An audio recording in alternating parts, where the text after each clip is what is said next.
बिस्मिल्लाहिर्रहमानिर्रहीम। अस्सलाम वालेकुम स्टूडेंट्स। आज हम बात करेंगे empirical formula and molecular formula के बारे में। मैंने अपने पिछले लेक्चर में आपको केमिकल फार्मूला और उसका लिखने का तरीका बताया था। अब केमिकल फार्मूला दो तरह के लिखे जाते हैं, एक होता है एम्पिरिकल फार्मूला और एक होता है मॉलिक्यूलर फार्मूला।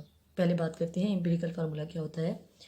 सपोज हमारे पास एक फार्मूला है ग्लूकोज का C6H12O6। ये मैंने केमिकल फार्मूला ग्लूकोज का लिखा, ठीक है। ये फार्मूला एज ए होल पूरे एक कंपाउंड को रिप्रेजेंट कर रहा है, लेकिन अगर मैं इसमें सिंपलेस्ट रेशो निकालना चाहूँ, यानी कार्बन हाइड्रोजन और ऑक्सीजन के दरमियान में क्या रेशो, क्या परसेंटेज है, तो 6 1 6 6 2 12 6 1 6।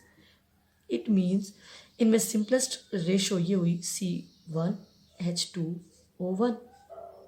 तो ये भी एक फार्मूला है और ये भी एक फार्मूला है। ये फार्मूला इस मॉलिक्यूल में, इस केमिकल कंपाउंड में मौजूद तमाम एटम की टोटल तादाद को ज़ाहिर कर रहा है। समझ आ रही? कंप्लीट नंबर ऑफ एटम्स बता रहा है। तो ये फार्मूला कहलाएगा हमारा molecular formula C6H12O6। Total number of का एटम्स जो इसमें मौजूद है उनकी वो तादाद बता रहा है। लेकिन अगर इसी में मैं सिंपलेस्ट रेशो निकालूं तो ये फार्मूला, सिंपलेस्ट फार्मूला जो मुझे सिर्फ ये बता रहा है कि अगर एक कार्बन होगी तो दो हाइड्रोजन होगी और एक ही ऑक्सीजन होगी, तो ये फार्मूला इसी कंपाउंड का, यानी ग्लूकोज का, ये हमारा कंपाउंड कौन सा है, ग्लूकोज, तो ये ग्लूकोज का ये मॉलिक्यूलर फार्मूला कहलाएगा और ये एम्पिरिकल फार्मूला कहलाएगा। कुछ क्लियर हुआ? यानी कि केमिकल फार्मूला के हमारे पास दो टाइप्स हैं, empirical formula and normally molecular formula. Empirical formula वो होता है जो उस कंपाउंड में मौजूद तमाम एलिमेंट्स के दरमियान में सिंपलेस्ट रेशो को ज़ाहिर करे, ठीक है। ये आप लिख सकते हैं, सिंपलेस्ट रेशो को इंडिकेट करे। और सिंपलेस्ट रेशो हम कैसे बनाते हैं, उनकी परसेंटेज कंपोजिशन से। यानी कि कार्बन अगर एक है उसके साथ हाइड्रोजन दो होंगे और ऑक्सीजन एक होगी, ये उसकी सिंपलेस्ट रेशो बता रही है। इसके बाद हम एम्पिरिकल फार्मूला से एक मॉलिक्यूलर फार्मूला बड़ी आसानी से बना सकते हैं, ठीक है। हम क्या करेंगे, हम 6 से मल्टीप्लाई करेंगे तो मॉलिक्यूलर फार्मूला बन जाए। लेकिन एम्पिरिकल फार्मूला क्या शो करता है, it shows the simplest whole number ratio of the atoms present in a compound, ठीक है। क्लियर हो गया? जबकि अब मॉलिक्यूलर फार्मूला क्या है, ये ऐसा formula which shows the actual number of atoms present in a molecule.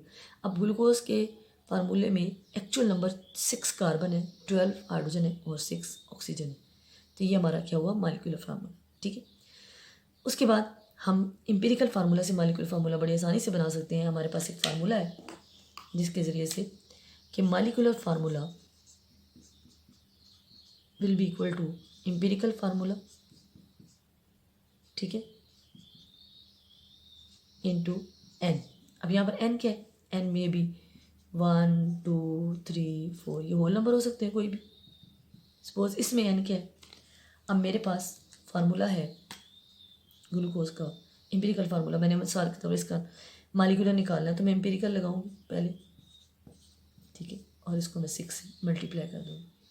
तो 6 1 6 इधर और ये 6 2 इधर, ये 12 हो जाएगा और वो 6। ये मेरे पास मॉलिक्यूलर फार्मूला किसका आ गया, ग्लूकोज का, ठीक है। अब एक और एग्जांपल से इसको डिस्कस करते हैं, इन दोनों को, क्या एम्पिरिकल फार्मूला को और मॉलिक्यूलर फार्मूला को। हमारे पास एक और दूसरी एग्जांपल है हाइड्रोजन परऑक्साइड की, ठीक है। हाइड्रोजन परऑक्साइड का फार्मूला होता है H2O2।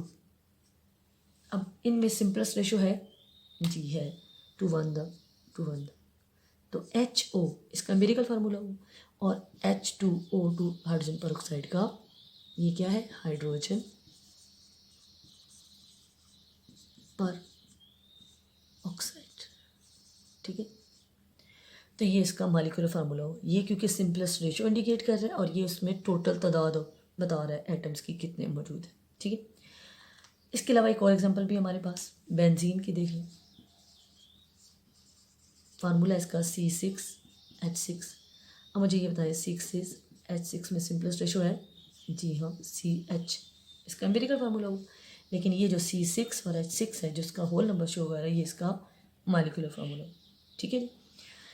अब कुछ ऐसे भी हैं हमारे पास कंपाउंड्स जिनका एम्पिरिकल और मॉलिक्यूलर फार्मूला सेम होता है।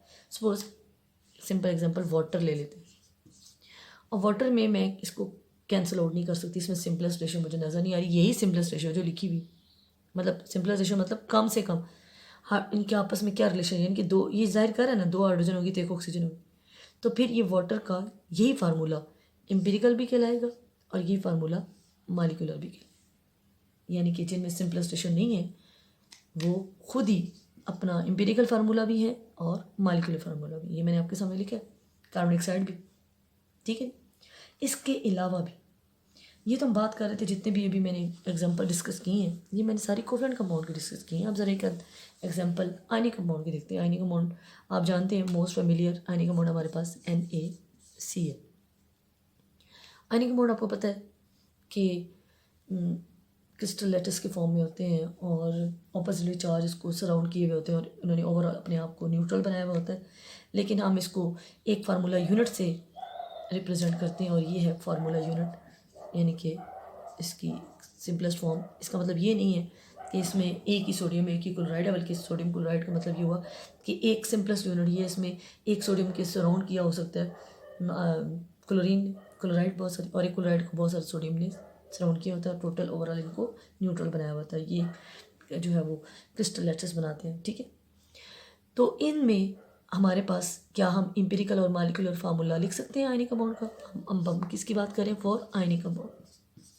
पहले हमने बात की थी कोवलेंट कंपाउंड। तो स्टूडेंट्स, आयनिक कंपाउंड्स के लिए हम सिर्फ एक ही फार्मूला लिख सकते हैं जिसमें सिंपलेस्ट पहले ही रेशियो शो कर रहा है, और वो है एम्पिरिकल फार्मूला। क्योंकि अब आयनिक कंपाउंड का there will be no molecular formula, no molecular formula. Ionic compound के लिए आप जब भी लिखेंगे आप सिर्फ और सिर्फ एम्पिरिकल फार्मूला लिखेंगे। अब क्वेश्चन ये राइज होता है, why the ionic compound do not have the molecular formula? Ionic compound का मॉलिक्यूलर फार्मूला क्यों नहीं होता? तो सिंपल बात कि आयनिक कंपाउंड मॉलिक्यूलर फॉर्म में एग्जिस्ट ही नहीं करते। हमने कभी नहीं कहा कि आयनिक फॉर्म जो है, पीछे हमने पढ़ा था आयनिक कंपाउंड जो है वो मॉलिक्यूलर फॉर्म में एग्जिस्ट करते हैं, नहीं पढ़ा ना। हमने कहा आयनिक कंपाउंड फार्मूला यूनिट की फॉर्म में एग्जिस्ट करते हैं। हम एक यूनिट निकालते हैं, इसको मॉलिक्यूल फॉर्म में नहीं लिखते। जब हम इसको मॉलिक्यूलर फॉर्म में लिख नहीं सकते तो how could we write the molecular formula? So ionic compound have just one formula, that is the empirical formula. और ये इसका एम्पिरिकल फार्मूला फिर हमने आसानी के लिए कि इसका एम्पिरिकल कहने की क्या ज़रूरत है जब मॉलिक्यूलर है ही नहीं, तो हम इसको सिंपल कह देते हैं फार्मूला यूनिट, ठीक है। Ionic compounds are represented by formula unit. Clear हो गया? ये था जी हमारा empirical formula and molecular formula. Hope you will understand. Thank you so much.